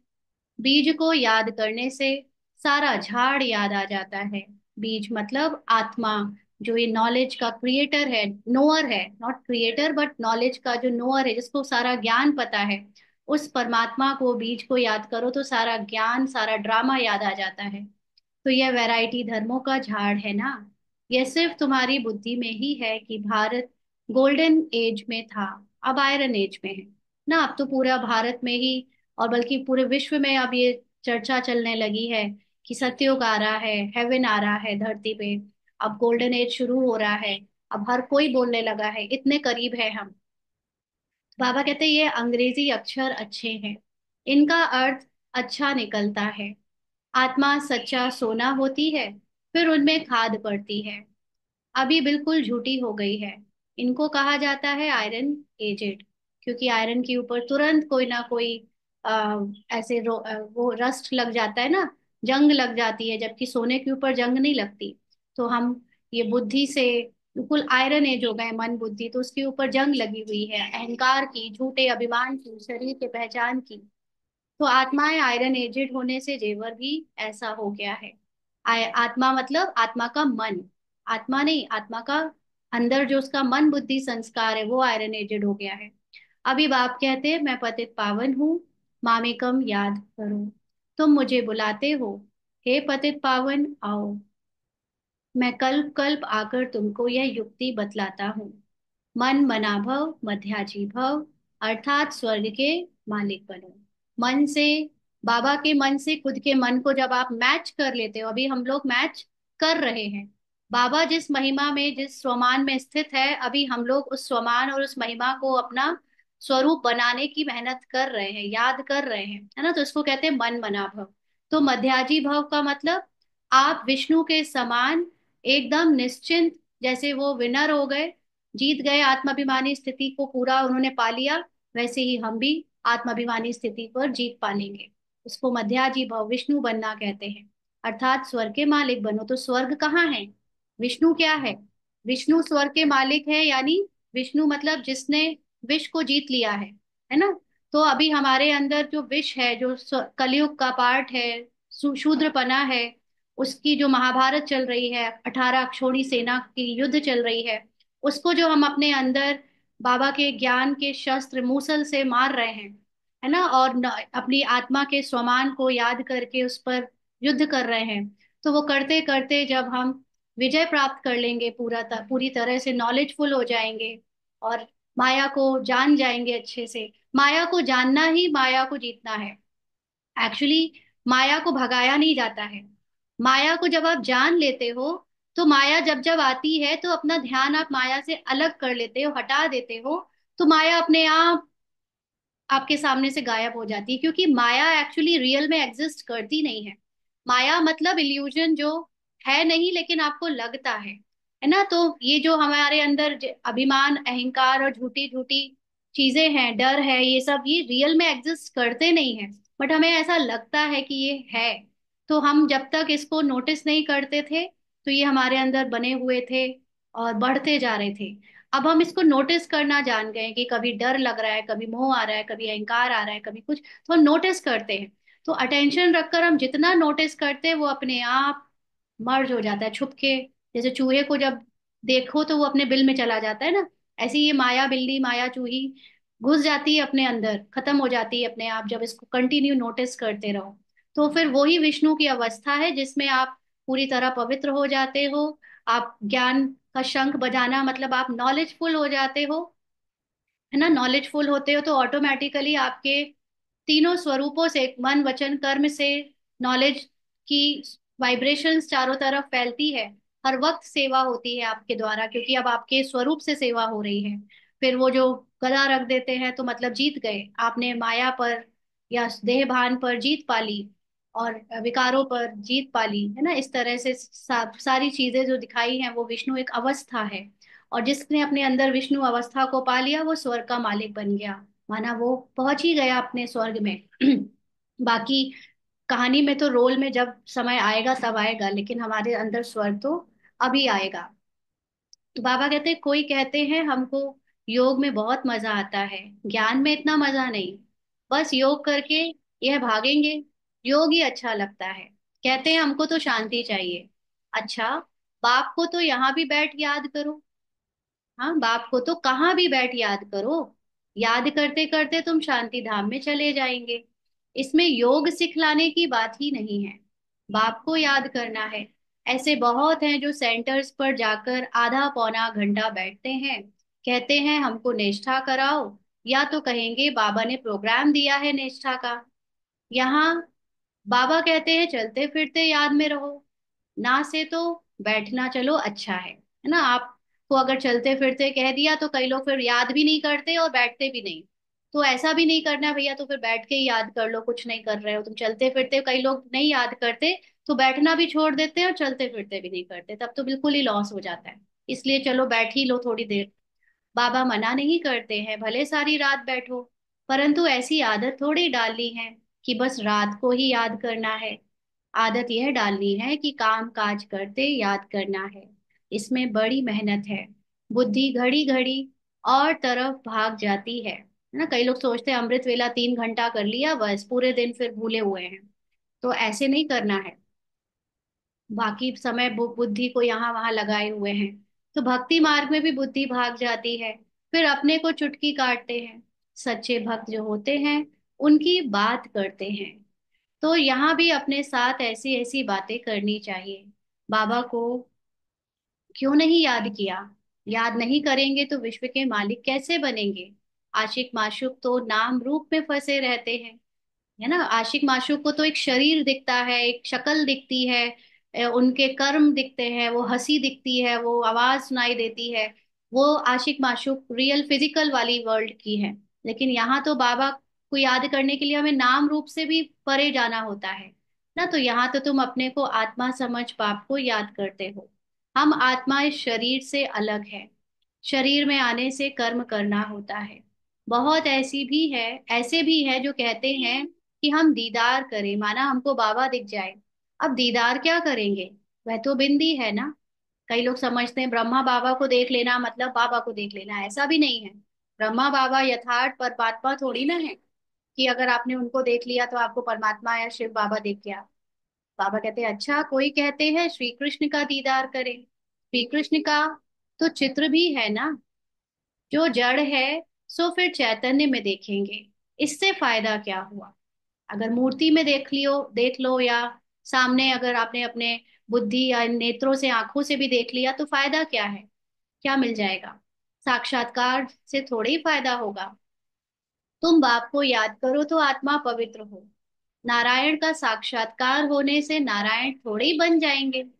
तुम जानते हो हमारी एम ऑब्जेक्ट है ही लक्ष्मी नारायण बनने की, परंतु पढ़ने बगैर थोड़े ही बनेंगे। कल भी बाबा ने कहा था पढ़ाई से ही विजयमाला में आएंगे। पढ़कर होशियार बनो। पढ़ने का मतलब ही है यथार्थ आत्मा और परमात्मा और ड्रामा को जानकर उसकी सूक्ष्म समझ बनाना, और वो सूक्ष्म समझ ही योग बन जाती है। समझ होना ही योग है ना? प्रजा भी बनाओ तब लक्ष्मी नारायण बनेंगे। मेहनत है। पास विद ऑनर होना चाहिए, जो धर्मराज की सजा ना मिले। माना बिल्कुल देह बाहर निकल जाएगा तो आपको ये शरीर के हिसाब किताब से बिल्कुल फर्क नहीं पड़ेगा, क्योंकि आपने अपने को जान लिया, मैं आत्मा तो इससे परे हूँ। तो धर्मराज की सजा आपको फील ही नहीं होगी। यह मुरब्बी बच्चा भी साथ है। यह भी कहते हैं तुम तीखे जा सकते हो।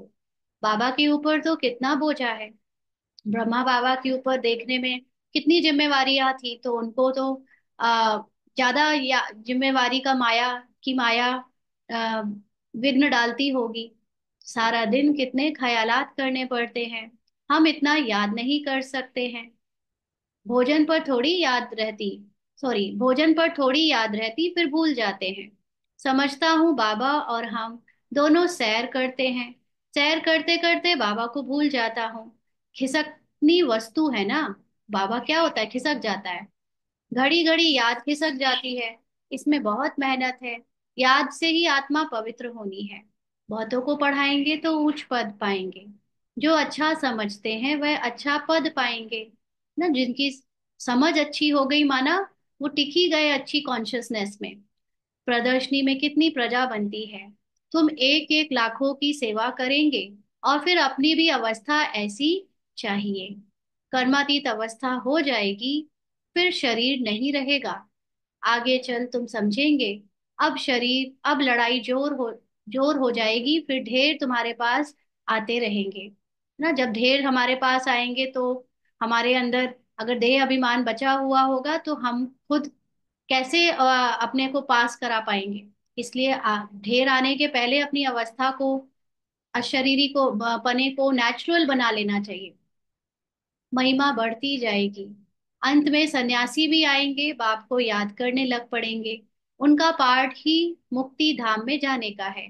क्यों? क्योंकि सन्यासी ये नॉलेज लेने के बाद भी बाबा को, ब्रह्मा बाबा को, या ये नॉलेज को आ, अपने अपने को बच्चा मानकर नहीं लेंगे, इसलिए वो सिर्फ मुक्ति में ही जाएंगे।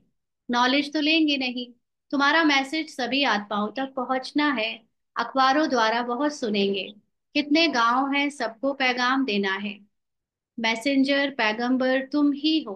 पतित से पावन बनाने वाला और कोई है नहीं सिवाय बाप के। ऐसे नहीं कि धर्म स्थापक किसी को पावन बनाते हैं। उनका धर्म तो वृद्धि को पाना है। वह वापस जाने का रास्ता कैसे बताएंगे?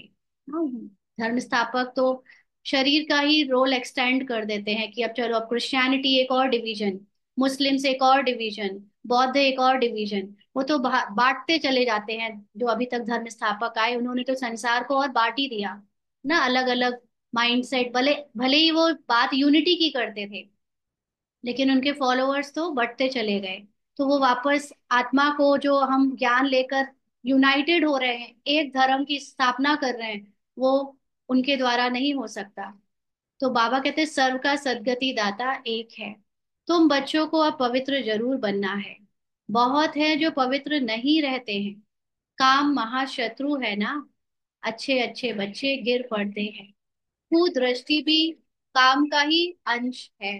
कुदृष्टि मतलब आप जब किसी के रोल को देखते हो, तो उस रोल में देखना मतलब आप काम का अंश, माना सिर्फ विषय वासना की बात नहीं, लेकिन कामना, कामनाएं भी अगर आप किसी से एक्सपेक्टेशन रखते हो, क्योंकि कोई आपका शरीर का रिश्तेदार है, कोई उसका पर्टिकुलरली आपके साथ कोई व्यवहारिक लेन देन है, तो हमारी उसके साथ जो एक्सपेक्टेशन बनती है उसको कहते हैं कुदृष्टि। भी काम का ही अंश है, कामनाओं का ही अंश है। तो किसी के भी रोल को देखना मतलब आप उससे कोई कामना करते हो, आप एक्सपेक्टेशन रखते हो, तो ये भी उसी में आ जाता है। तो यह बड़ा शैतान है। बाप कहते हैं इस पर जीत पहनो तो जगत जीत बन जाएंगे। ना सिर्फ ब्रह्मचर्य भी काफी नहीं है, उसके साथ साथ अपने को रोल से न्यारे रखना, दूसरों को भी उनके न्यारे देखना, कहा विकारों से, उनके रोल से, तब कहें कि हम जगत जीत बने। अच्छा, मीठे मीठे सिक्की लदे बच्चों प्रति माता पिता बाप दादा का याद प्यार और गुड मॉर्निंग। रूहानी बाप की रूहानी बच्चों को नमस्ते। हम रूहानी बच्चों की रूहानी बाप दादा को याद प्यार, गुड मॉर्निंग और नमस्ते बाबा। शुक्रिया, थैंक यू बाबा।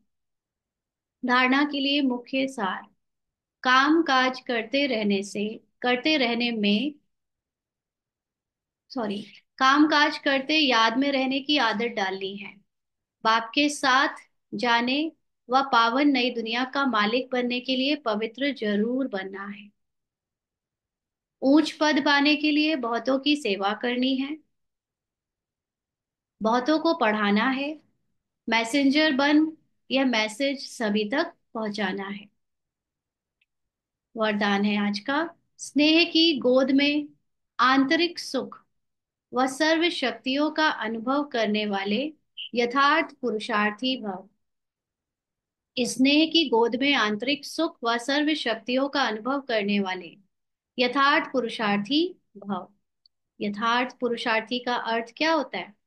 जो एक्चुअली में पुरुष आत्मा को समझकर उसके अर्थ में टिकने का अभ्यास करता है, वो है यथार्थ पुरुषार्थी। तो जो यथार्थ पुरुषार्थी है, वे कभी मेहनत व थकावट का अनुभव नहीं करते, क्योंकि उनके लिए अपने को आत्मा समझना और बाबा के साथ कंबाइंड रूप में रहना बहुत नेचुरल हो जाता है ना। वो सदा मोहब्बत में मस्त रहते हैं। वे संकल्प से भी सरेंडर होने के कारण अनुभव करते कि हमें बाप दादा चला रहे हैं। माना वो ये भी नहीं सोचते कि हमें कुछ सोचना है ना, वो संकल्प भी बाबा को दे देते हैं। जब ड्रामा में जो संकल्प आना होगा, बाबा को जैसे चलाना होगा, वो संकल्प दे देगा, है ना। जैसे कहते हैं ना कि आर्मी को, मिलिट्री को, या किसी को भी बॉस का जब कोई या उनके अधिकारियों का कोई मैसेज आता है तो बस वही मैसेज को फॉलो करने लगते हैं। तो यहाँ बाबा बैठा है, जब ड्रामा को जो संकल्प देना होगा देगा, हम उस पर एक्शन ले लेंगे, खुद की मन बुद्धि नहीं चलाएंगे अब। तो इतना जो सरेंडर होता है, वो ये अनुभव करते हैं कि हमें बाप दादा चला रहे हैं। तो मेहनत के पाँव से नहीं, लेकिन स्नेह की गोद में चल रहे हैं। क्योंकि अपने थॉट्स भी क्रिएट करना, सोचना, ये भी बड़ी मेहनत की बात है। वो भी उससे भी मुक्त हो जाते हैं, क्योंकि बाबा दे जो संकल्प देना है। तो वो हमेशा बस बाबा बाबा बाबा की गोद में चलते हैं। और स्नेह की गोद में सर्व प्राप्तियों की अनुभूति होने के कारण वह चलते नहीं, लेकिन सदा खुशी में, आंतरिक सुख में, सर्व शक्तियों के अनुभव में उड़ते रहते हैं। लेकिन बाबा पर इतना समर्पण कर कौन सकता है? जो निराकारी स्वरूप में स्थित है, जो अपनी आत्मा की सत्य में स्थित है, वही फिर सदा अपनी आंतरिक सुख, खुशी में और शक्तियों के अनुभव में उड़ते रहते हैं। स्लोगन है, निश्चय रूपी फाउंडेशन पक्का है तो श्रेष्ठ जीवन का अनुभव स्वतः होता है। अगर आपका ये निश्चय पक्का है कि आप हो ही संपूर्ण आत्मा, आप हो ही बाप समान, बाबा और आप कंबाइंड हो ही, तो उनका ये पक्का निश्चय उन्हें अपने आप जीवन में श्रेष्ठ कर्म, श्रेष्ठ बोल, श्रेष्ठ संकल्प अनुभव कराता रहता है। वो उनके रोल में अपने आप उतर जाते हैं। आज के अव्यक्त इशारे हैं। अनेकता में एकता। तो प्रैक्टिकल में अनेक देश, अनेक भाषाएं, अनेक रंग रूप, लेकिन अनेकता में भी सबके दिल में एकता है ना। क्योंकि दिल में एक बाप है, एक श्रीमत पर चलने वाले हैं। अनेक भाषाओं में होते हुए भी मन का गीत, मन की भाषा एक है। वैसे तो सारे संसार की आत्माएं सब भगवान के बच्चे हैं, लेकिन बाबा के कुछ बच्चों का रोल ऐसा है कि उनको ये ज्ञान मिला है, उस ज्ञान में चलकर वो अपने सत्य आत्मा को, जो कि सबकी एक जैसी है, उसको याद रखते हैं, और परमात्मा यानी बाबा को अपने दिल में समा कर रखते हैं। माना वो भी जो एक ही है, उसको, उसके श्रीमत यानी जो उसने हमें अपने को आत्मा समझने की मत दी है, जो जो भी अपने को आत्मा समझने की मत पर चल रहा है, निराकार, सात तो गुणों से भरपूर आत्मा, वो सब एक ही मत पे चलने के कारण सबके अंदर एक ही अनेकता में एकता का गीत चलता है, क्योंकि वो सब एक ही स्थिति में स्थित होते जा रहे हैं। तो ऐसे अनेकता में एकता आती जाती है बाबा के बच्चों की। अच्छा। ओम शांति। हाँ जी, आज की मुरली के पॉइंट सुनाएंगे। अनम्यूट कर सकते हैं अभी। जी बताएं।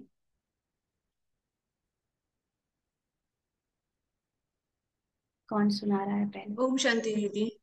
जी। ओम शांति दीदी, जब तक हमें कर्मेंद्रियों पर कंट्रोल नहीं है, हमें बैठ कर याद करना है बाबा को। ऐसा नहीं कहना चाहिए कर्मेंद्रियों पे कंट्रोल नहीं है। कर्मेंद्रियों पर कंट्रोल करने की हमें कोशिश नहीं करनी है। कर्मेंद्रियां अपने आप कंट्रोल हो जाती हैं जब आप एक में, एक बाबा में सत्य ज्ञान, सही समझ के साथ और अपनी आत्मा को याद रख कर बाबा के साथ कंबाइंड होने का अनुभव करते हो। तभी कर्मेंद्रियां कंट्रोल होती है। फॉर एग्जाम्पल, आप बाजार जा रहे हो, अब बार बार आपकी आंखें यहाँ भी वहां भी जा रही हैं, आपको अपना जो काम है वो एक या दो चीज खरीदना है। लेकिन अगर आप ये सोचो कि मैं आंखों को ये और वो ना करूं, तो वो पॉसिबल नहीं होगा। आप एक बाबा को अपने अंदर से याद करने लगो तो ऑटोमेटिकली ये आंखें यहाँ वहां जाना बंद हो जाएंगी, क्योंकि अब आपका मन बाबा पे लग गया, बुद्धि आपके आपकी बाबा को विजुलाइज करने में बिजी हो गई। तो ये मन कर्मेंद्रियां कंट्रोल हो जाएंगी, है ना। तो कर्मेंद्रियों को कंट्रोल करने के लिए हम योग में नहीं बैठते। हम योग में इसलिए बैठते हैं ताकि हम ज्ञान की समझ को और मन को एकाग्रता के साथ कुछ समय बाबा का अनुभव कर ले। क्योंकि चलते फिरते जिनको ये अभ्यास नहीं हो पाता, तो वो बैठ कर लेते हैं। ठीक है। श्रद्धा दीदी। ओम शांति। बाबा बाबा कहते हैं कि हम कर्म योगी हैं, इसलिए चलते फिरते बाबा को अपने साथ कंबाइंड करके और इसी अवस्था में बाबा को निरंतर याद करते रहना है। और जैसे छोटे बच्चों को कभी ये नहीं सिखाते सिखाते हैं कि तुम अपने बाप को याद करो, अपने पाप। इसलिए हमें भी बाबा को उसी प्रकार से हमेशा याद रखना है। हम्म। ठीक ओम शांति दीदी। बाबा ने आज बताया कि निष्ठा में नहीं बैठना चाहिए। निष्ठा के लिए सब कहते हैं ना कि निष्ठा में हमको बिठाओ, तो निष्ठा में नहीं होना चाहिए, क्योंकि निरंतर याद रहनी चाहिए बाबा की। निष्ठा माने ये तो हठ योग की तरह ही हो गया।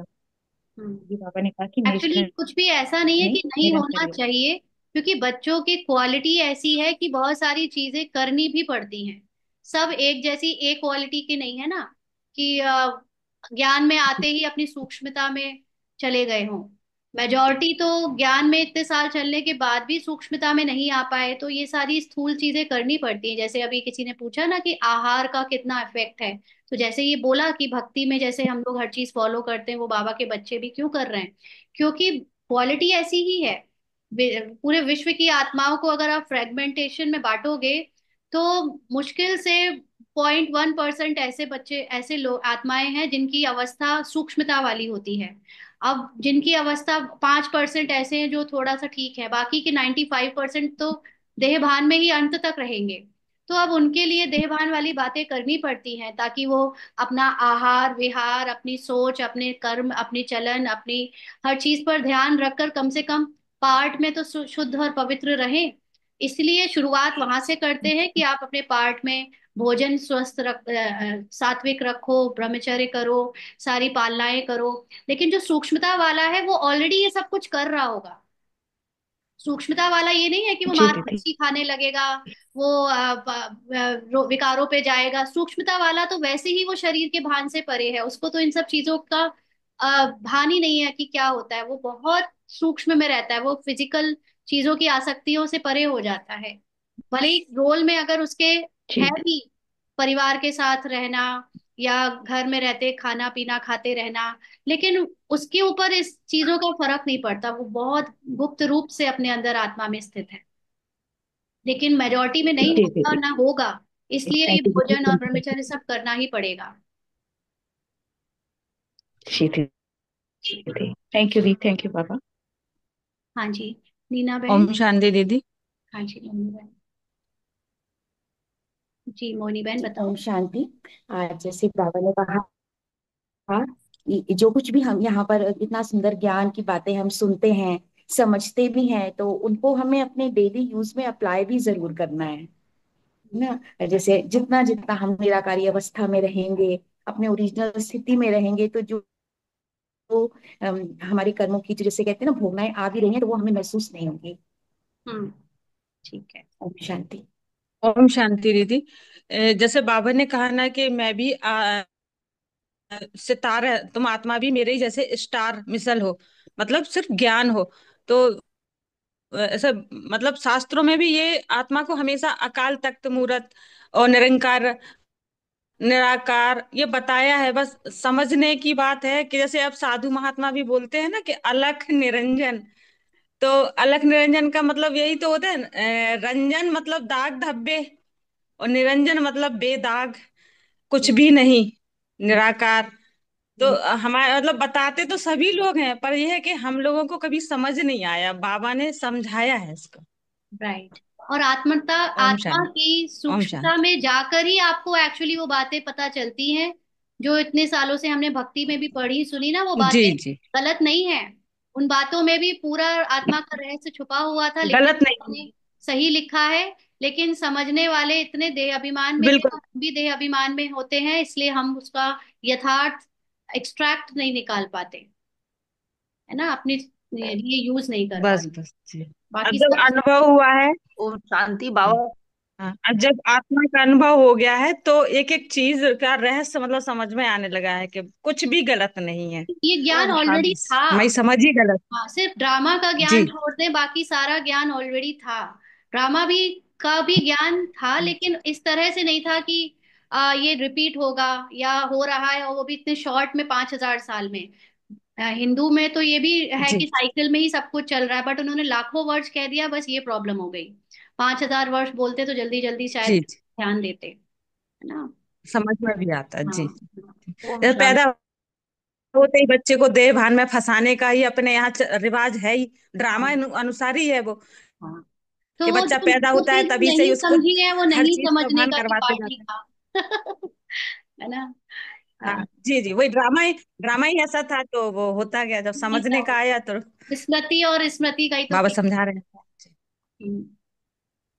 जी और ये इसमें ओम शांति, इसमें भक्ति में ये अलख निरंजन ऐसे करके खूब नारी से लगाते रहते हैं ना साधु महात्मा लोग, चलते जाते हैं अलख निरंजन अलख निरंजन, तो इसका मतलब क्या होता है? नहीं, ये तो भक्ति अलख वालों से निरंजन पूछिए, अलख ये तो निरंजन करते मोनी बहन रहते ने हैं। जो बताया अभी भक्ति। बता तो दिया। मोनी बहन ने, हाँ। मुझे तो नहीं पता था, उन्होंने ही बताया क्या होता है। आपने सुना नहीं? मोनी बहन बता दो क्या होता है अलख निरंजन का मतलब, मुझे नहीं पता था। हाँ हाँ दीदी, अलख निरंजन का मतलब होता है, निरंजन मतलब होता है रंजन दाग धब्बे, या मतलब कोई भी एहसास होना, किसी चीज, कोई भी चीज है जो हमें दिख रही है। और हम्म। अच्छा। निरंजन मतलब बेदाग, एकदम कोई जिसका कोई जर्नी अस्तित्व है नहीं है, वो बेदाग एकदम से लाइट। दाग से बेदाग की तरफ। अपने को वो जो जी शरीर के दाग वाला मनुष्य समझते हो, उससे अलग अपने को बेदाग आत्मा समझो, है ना। ये जर्नी हमको, ये जी इसी को अध्यात्म कहते हैं। दाग दाग धब्बों से, विकारों जी से युक्त मनुष्य नहीं हम, वो बेदाग आत्मा है। बस यही स्पिरिचुअलिटी है, लेकिन जितना बोलने में आसान लग रहा है, उतना करने में मुश्किल हो जाता है, क्योंकि सही समझ नहीं मिलती। जी जी। थैंक यू मोहिनी बहन, बहुत बचपन से सुन रहे थे लेकिन अभी हम्म। बुढ़ापे में समझ में आया। हाँ, ओम और कोई बताएगा, किसी को पूछना है? रेखा बहन, आप पूछ रहे हो कि कल भोग संदेश में बाबा ने बैलेंस के लिए बोला था, उसको सब थोड़ा समझाएं। कल भोग संदेश में बाबा ने कुछ ऐसा बोला था ना, कि एक बॉक्स दिखाया बाबा ने, उसमें 4 कोने थे।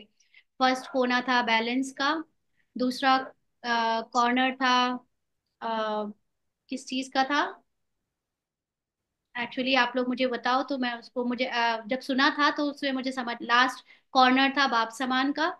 सेकंड और थर्ड का कुछ याद नहीं आ रहा तो। अंतर्मुखता दीदी। हाँ, अंतर्मुख पहला और था यही तीसरा क्या था? बैलेंस, दूसरा अंतर्मुखता, तीसरा स्वस्थिति और तीसरा, चौथा प्रत्यक्षता। तीसरा बाबा की प्रत्यक्ष स्वस्थिति। स्वस्थिति, और फिर बाप समान। स्वस्थिति। हाँ हाँ, हाँ हाँ। ठीक है। तो इसका मतलब संदेशी बहन ने तो जो समझाया था वो तो आप लोगों ने सुन ही लिया होगा, बट इसको जो समझ आया वो ये कि शुरुआत जब होती है हम सबकी, तो बैलेंस से शुरुआत होती है। बैलेंस का मतलब है कि हमको घर गृहस्थी और ये लौकिक जीवन को जीते हुए भी अपने निराकारी आत्मा की स्मृति को सदा याद रखना है। तो जो निराकारी स्थिति में अंदर से स्थित है लेकिन बाहर रोल को प्ले होते हुए देखता हुआ डिटैच्ड है, ये है बैलेंस रखना, है ना। दूसरा है अंतर्मुखता। ये कैसे होगा कि आप जब पूरे टाइम अंतर्मुखी होकर आत्मा का ध्यान रखते रहोगे तो आपका बैलेंस होना भी आसान हो जाएगा। और तीसरा था स्वस्थिति। स्वस्थिति का अगेन वही सेम बात, अंतर्मुखता और स्वस्थिति सेम चीज है कि आपको अपनी स्वस्थिति पर ध्यान रखना है। परिस्थितियां बदलती रहेंगी, परिवर्तनशील है, विनाशी है, बट आप जो अविनाशी आत्मा हो जिसकी स्थिति जो समान रूप में बाबा के जैसी है, वो स्वस्थिति में स्थित रहो। तो लास्ट था बाप समान। तो बाप समान होने में आपकी प्रत्यक्षता होगी, मतलब आपको खुद ही के अंदर पहले तो प्रत्यक्षता हो जाएगी कि आप बन गए बाप समान। माना अब आपको जो जन्म मरण के चक्कर में फंसी हुई स्मृति थी और उस कर्मों के हिसाब किताब को चुकाने वाली स्मृति थी, उससे पूरी तरह मुक्ति मिल जाएगी। आप अब रोल के किसी भी तरह में प्रभाव में नहीं आओगे, कर्मों से मुक्त हो जाओगे, कर्मातीत जिसको कहते हैं बाप समान स्थिति का अनुभव अंदर ही हो जाएगा। तो आपकी प्रत्यक्षता जब अंदर होगी तो बाहर भी जिस रूप में होनी होगी वो हो जाएगी। तो इसको तो यही वो समझ आया कि अब समय ऐसा है। ठीक है सूर्यवंशी भाई। बाबा ने आज कहा कि बाबा ही सिर्फ डॉक्टर ऑफ स्पिरिचुअल नॉलेज है, बाकी सब ढेर डॉक्टर पीएचडी वाले बहुत है, ऐसे बाबा ने। मतलब फिलोसफी से हम बताते हैं, फिलोसफी का मतलब होता है बस मुंह से झाड़ते जाओ, बकवास करते रहो उसको अनुभव नहीं करो, है ना। मुंह से बहुत ज्ञान सुनाने वाले फिलोसफिकल हो जाते हैं, और जो अनुभव करने वाले होते हैं वो है स्पिरिचुअल। जो आप अंतर जाकर अंतर्मुखी होकर खुद में अनुभव कर रहे हो, वो अनुभव कराने वाला बाबा है। बाकी सब तो डॉक्टर ऑफ फिलोसफी है, बाबा है डॉक्टर ऑफ स्पिरिचुअलिटी। ठीक है, और किसी को सुनाना है? ओम शांति दीदी। आज बाबा ने वरदान दिया है, स्नेह की गोद में आंतरिक सुख व सर्व शक्तियों का अनुभव करने वाले यथार्थ पुरुषार्थी भव। मतलब हम जब बाबा के साथ में रहेंगे हम्म। तो हमें किसी और चीज की जरूरत महसूस ही नहीं होगी, हम्म। सिर्फ उसके प्यार में ही समाये रहेंगे। तो बाबा ने यही हमें वरदान दिया है। तो उसी मेहनत से मुक्त रहेंगे और यथार्थ आत्मिक स्थिति में स्थित रहेंगे। बाबा को भी, बाबा के प्रेम में समाना का दो भाव है। एक तो आप शरीर बनकर बाबा के प्रेम में समाये रहते हो, शरीर में इतनी सफरिंग है, शरीर के रोल में इतना परेशानी है कि मुझे कोई इसी में इंटरेस्ट नहीं रह गया, इसलिए बाबा से प्यार करती हूँ तो बाबा को याद करती रहती हूँ। दूसरा है यथार्थ ज्ञान के साथ बाबा को याद करना कि मैं आत्मा हूँ और मुझ आत्मा का परमात्मा के सिवा कोई और इंटरेस्ट ही नहीं है। उस स्वरूप में जब आप बाबा के प्यार में समाये रहते हो तब एक्चुअली आप सर्व प्राप्तियों से अपने आप को संपन्न और सदा खुशी की स्थिति में रहते हो। अगर आप संसार से वैराग्य आने की वजह से बाबा बाबा करते हो, हमेशा प्यार में समाये रहते हो, तो भले ही आप इसने मेहनत तो नहीं कर रहे हो बाबा को याद करने की, लेकिन आपको अपनी शक्तियां अनुभव नहीं होगी क्योंकि वो आपने यथार्थ ज्ञान से याद नहीं बनाई है, यथार्थ अपनी सत्यता में टिक कर याद नहीं बनाई है। ठीक है, और किसी को सुनाना है? दीदी जो क्रैश कोर्स सुनाना नहीं है दीदी, वो आपने जो इसमें आपके चैनल में क्रैश कोर्स किया हुआ है एडवांस एडवांस वाला, कोर्स। राजू का। हाँ जी। हम्म। तो वो मैंने मैंने सुनना कल से स्टार्ट किया है, उसको समझ रही हूँ। हाँ जी, ठीक है, आप उसको सुनिएगा ताकि आपको जो हम तो लोग। मुझे हाँ, मुझे कुछ पूछना होगा, हाँ तो आप पूछ सकते तो मैं आपको इस पे हैं। आप जूम पे मैसेज कर मैसेज। देना। तो जो भी होगा, जी। अगर सबको समझाने वाली बात होगी तो क्लास में कर लेंगे, और अगर छोटी कोई बात होगी तो आपको हम तुरंत रिप्लाई कर देंगे। ठीक है बाबा। दीदी मैं उसमें ग्रुप में मैं ऐड नहीं हूँ। आप ग्रुप में ऐड हो जाओ। आपको ये लिंक किसने दी फिर? ये मेरी मदर जुड़ती है, मधु छाबड़ा, उन्होंने दी है। तो आप उनसे बोलिए कि आपका नंबर मुझे भेज देंगी, अगर वो भी एडेड है तो आपको ऐड कर देंगे। हाँ वो एडेड है, ठीक है दीदी, शुक्रिया दीदी, बाबा का शुक्रिया। ओम शांति। अच्छा, बाबा को याद करते हैं।